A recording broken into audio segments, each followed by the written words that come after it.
Guys, I know I've said this with many films throughout the year, but it genuinely baffles me how movies like this do so well and things like Blade Runner just are completely destroyed in terms of finance and box office things. It doesn't make any sense to me whatsoever. But that's just the way it is, I guess. But anyways, guys, hey guys, it's Kevin again, and this is going to be another epic rant. And this one I'm going to be reviewing. This is a movie that I pretty much avoided like the plague. I had no interest in seeing this movie whatsoever. I kept putting it off, and I was gonna watch it like when it came out, but I just had no interest, and I kept putting it off and putting it off and telling myself, I'm gonna watch this movie. I'm gonna watch this movie.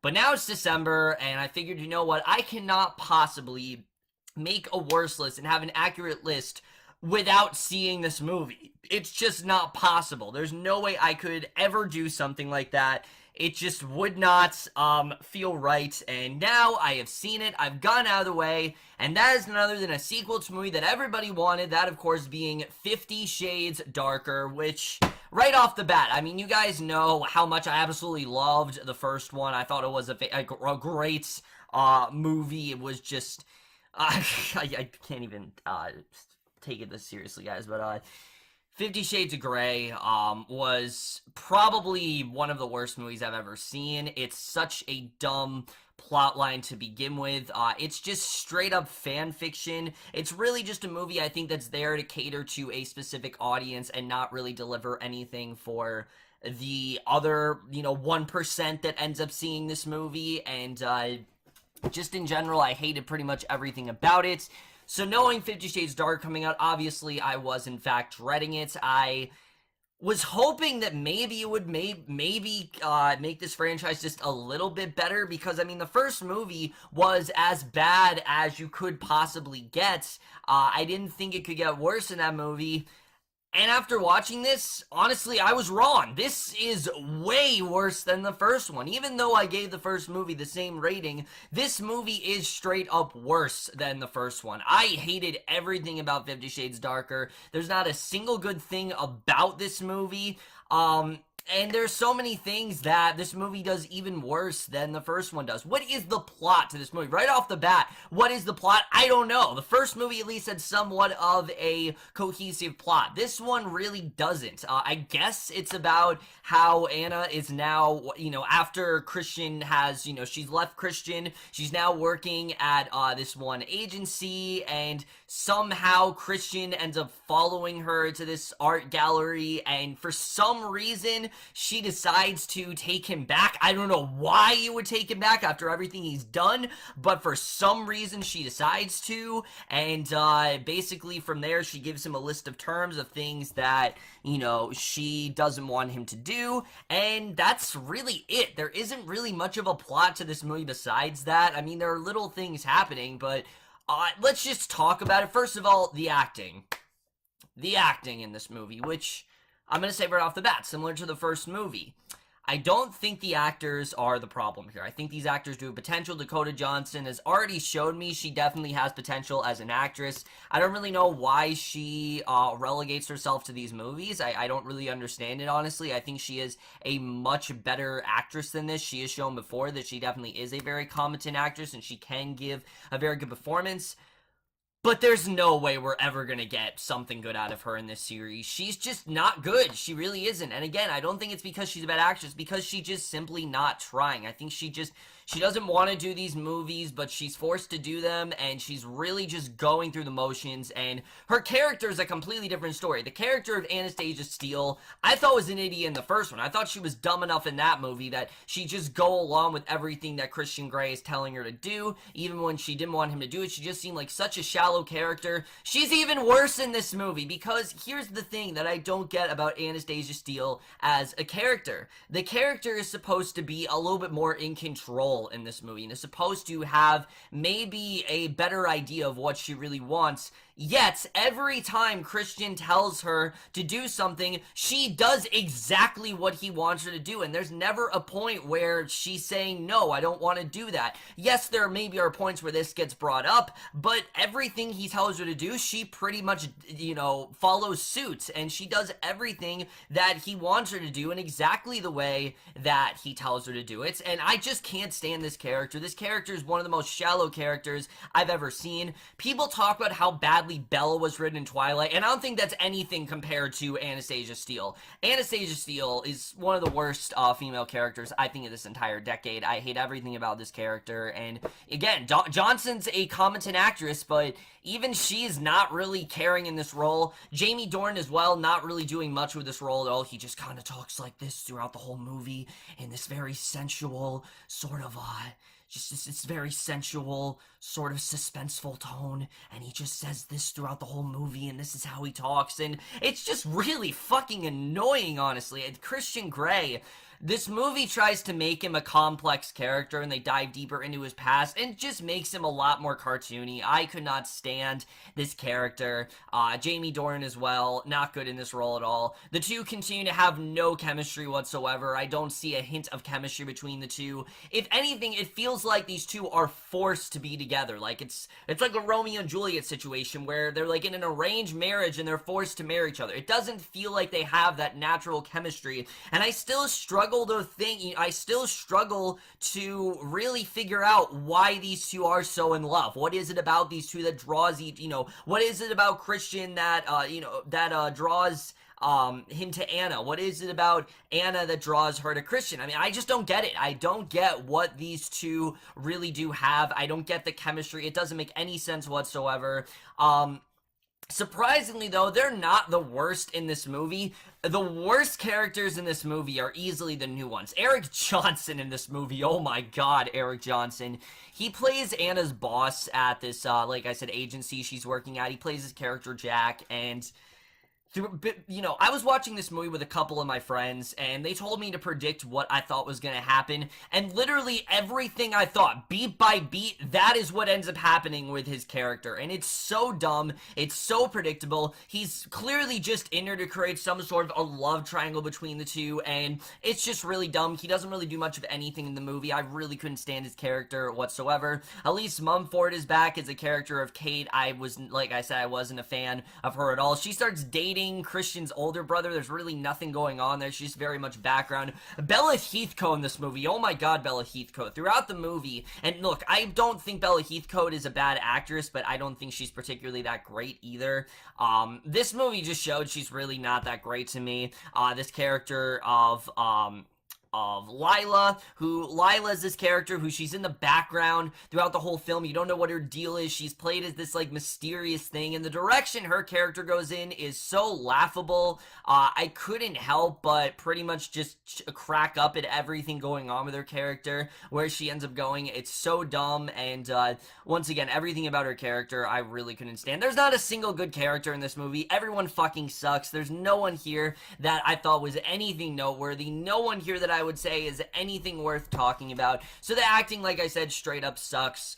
But that is not the biggest problem with this movie. The biggest problem with this movie easily is the directing and the writing, especially the writing. But the directing here by James Foley, this movie doesn't have a set tone, just like the first one. It doesn't really have a set tone of what it wants to be. Does it want to be this romantic thriller? Does it want to be a drama? Does it want to be just a straight-up romance movie? I mean, it doesn't know what it wants to be. It feels like a hodgepodge of all these different things, and that's mainly due to the screenplay, but the scenes are supposed to be emotional. We definitely don't feel anything towards. And once again, the sex scenes, they're not filmed well. They're filmed as these softcore porno scenes, and they're not really something that I think some would get attracted to. They honestly are really elongated, and, again, if you're coming to this movie because you want to get turned on, it's not going to do it for you because they just don't handle it right at all. There's nothing sexy about it, and, like I said, the directing in general is really bad here.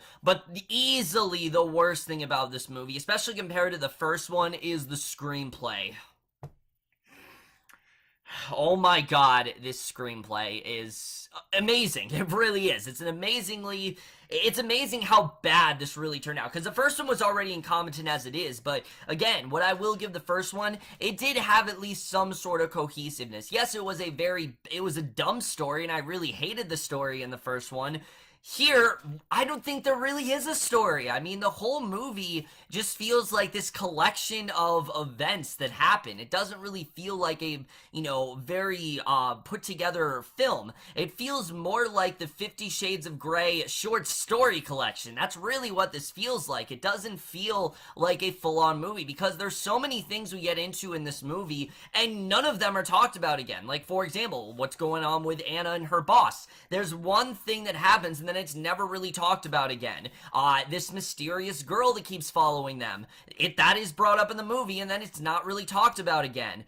This other thing that ends up going down with Christian, getting more into Christian Grey's past. That's not really talked about again. None of this stuff is brought up again. And I should also mention the fact this movie is horribly rushed. I mean, Anna sees Christian in the first scene. Immediately, she's set on taking him back, even though she wanted nothing to do with him.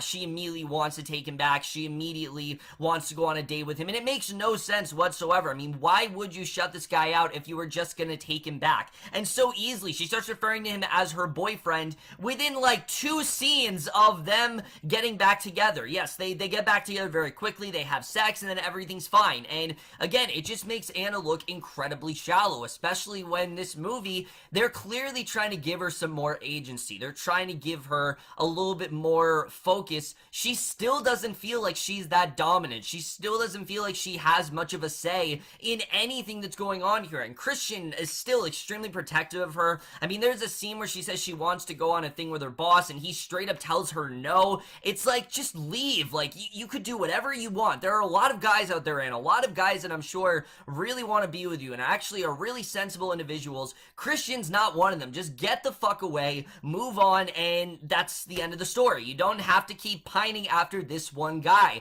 I understand there's something intriguing about him. I don't understand what's intriguing about him because the movie doesn't really go past that. It barely scratches the surface of why she's attracted to him, but just go away. That's simple. You don't need him in your life. You don't need this shit. Just go away and this can all be over. I don't get it. I don't get this character.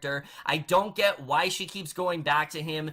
And nothing in this movie convinces me that these two like each other. I mean, this movie, they're supposed to be a lot deeper in their romance, or at least the movie thinks it's a lot more genuine. It felt just as forceful to me. It felt just as, it felt less like a relationship and more just like, he's just trying to be dominant. And, they straight up say he's a sadist in this movie. Straight up. And again, her knowing all of this, you would think that she'd have the common sense to leave him, but she fucking doesn't. She still wants to be there, and I just don't understand it. Nothing about her character makes a lick of sense whatsoever, but most of the stuff in this movie doesn't make a lick of sense. Like, for example, I'm just gonna get into spoilers right now. I don't care. This movie, if you really care about 50 Shades Darker, this came out in February, so if you really care about spoilers, I mean, I guess go see the movie, but honestly, I don't think many people care. Anyone that's seen this movie has probably already seen it that wanted to. So I'm just gonna dive into spoilers right now. As you guys know, there is a plane crash in this movie. It's absolutely ridiculous. It literally comes right the fuck out of nowhere. Christian's just on a plane with this random individual we've never seen in our life, and Anna gets word that Christian is missing, that he's now maybe gone in this plane crash. And you're thinking, okay, maybe this could actually be really interesting. Maybe this could lead us into a cliffhanger for the third one, because there is gonna be a third movie.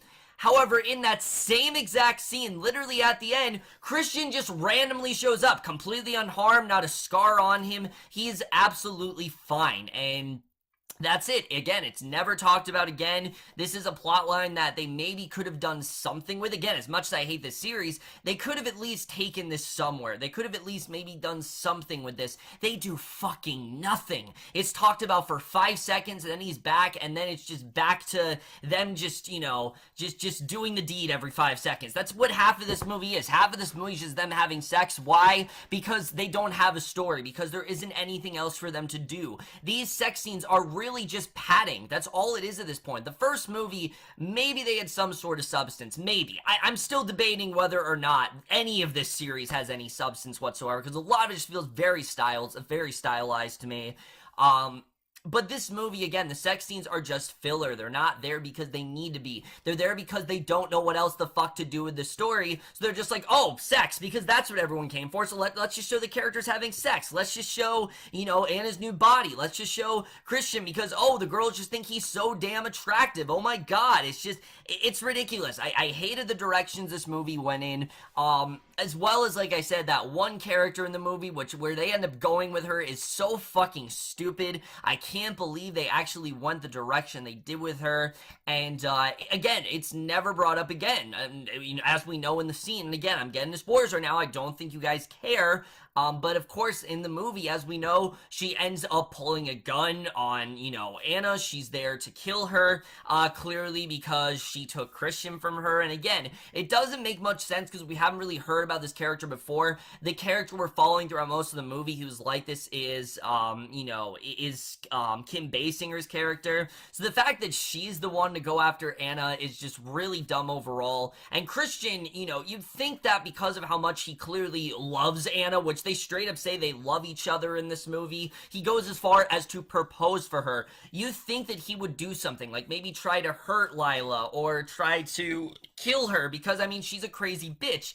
But no, all he does is make her literally bend her knees, get on her knees, and basically, I guess, somehow stops her. I mean, it made no sense whatsoever. And again, it's not brought up after this. It's like it wasn't important. And I don't get why this movie introduced things if they weren't going to do anything with it. The same with Jack. Jack almost sexually assaults Anna in that one scene, which I called that from a mile away. The second we saw him, like, this guy's just here because he's going to try to rape Anna. That's all they're going to do with this character. He's not going to have any point in whatsoever. And what happened? Well, we had that one scene with him where he tried to sexually assault her, and then here comes Christian Grey, hero of the year, to save the day. Even though Christian Grey is probably just as messed up as him, here he comes to save the day, and then Jack's just gone. We never see him again. There's no mention of him whatsoever until the very end of the movie, which is just setup. Half of this movie is really just setting up the next movie. That's really what this feels like. It feels like a setup movie. It doesn't feel like its own thing. You know, Christian and Anna getting, you know, him proposing to her.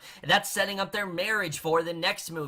Jack is setting up the next movie. A lot of this stuff is setting up the next movie, and again, it doesn't feel like it's a cohesive manner. It doesn't feel like its own thing. It just feels like a trailer for the next movie. That's really what this movie felt like at points, and again, it didn't make sense. It already doesn't make sense to begin with. The fact that Anna takes Christian back, that doesn't even make much sense to me. So the movie's already failed in that regard. But the fact they failed to deliver any sort of level of cohesion, that really is what puts a dampener on this thing for me, for sure. The screenplay here, like I said, is just atrocious. The dialogue is incredibly bad. I mean, it's horrifically bad, and yeah, the screenplay is awful here. Cinematography, just like the first one, the cinematography is really nothing special. It's all gray. It's just very boring. It's very stylized, and it just doesn't really work at all. The score here, as bad as it is actually done by Danny Elfman. I can't believe it, but yeah, Danny Elfman actually scored this movie. I don't know what the fuck he was doing, if he just had nothing else to do. I mean, he scored Justice League, but that was at the last minute, so I don't know if he had nothing else to do. But why Danny Elfman? Like, out of all the scores you could possibly do, you pick this movie?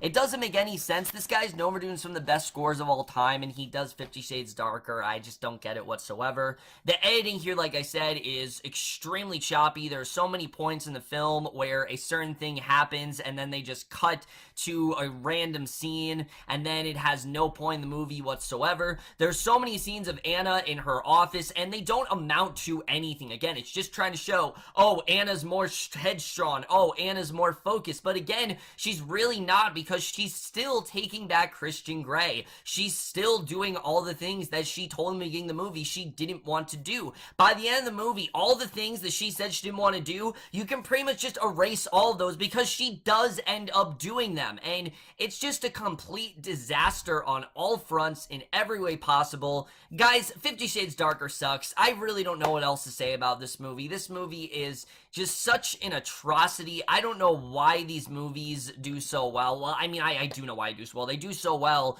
so women and, middle-aged women can find a way to, I guess, just get their personal feelings out inside, if you know what I mean. If they can actually, get that out, and this could be a way for them to let those feelings out. But other than that, I don't know why these movies do so well. I am not a fan of this series at all. Besides the Medea franchise, this is absolutely one of the worst series out there by far. I hated literally everything about this movie, and I hated the first one. You guys know how much I despise the first one, and I really didn't think it could get worse, but this movie actually did. Like I said, the first one, as dumb as it was, did have some sort of a story. This one really doesn't. It just feels like a trailer for the next movie, which, thank God it's ending. Thank God there's only one more left, and then we're done. Hopefully we're done with this series. I really don't want to have any more entries in this series for sure. It's such a dumb series to begin with. I don't even know why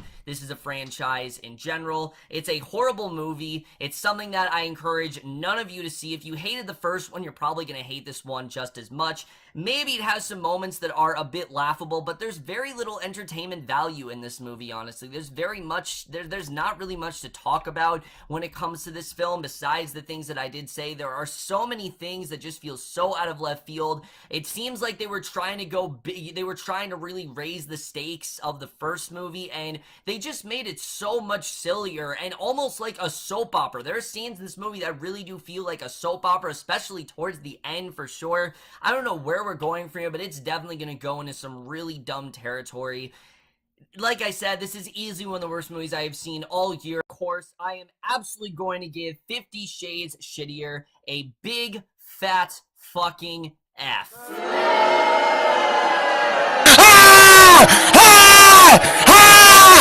you! Fuck you!